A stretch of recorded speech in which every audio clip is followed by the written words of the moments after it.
Наше выступление будет немножко отличаться от других, которые были до этого.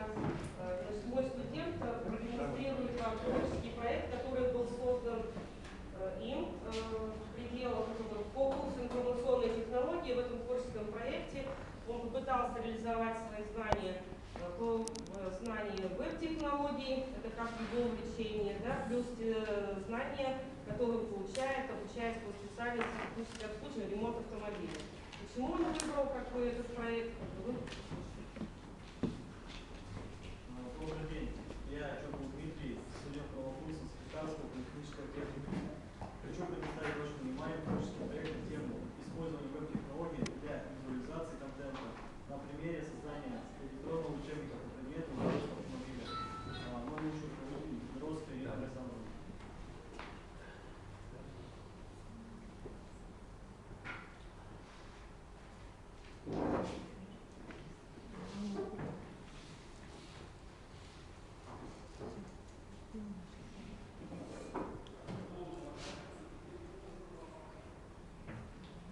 В современных образовательных учреждениях большое внимание уделяется компьютерному сопровождению профессиональной деятельности.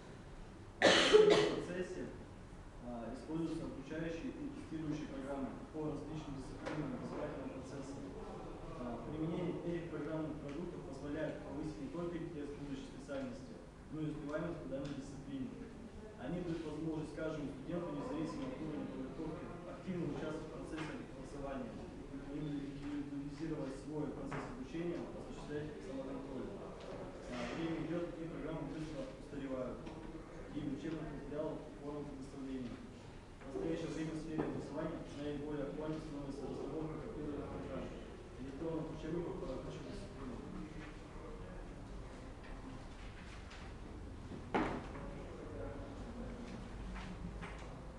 Для визуализации и... Пожалуйста, на сайт ИТО ЮНЕСКО, Институт информационных технологий.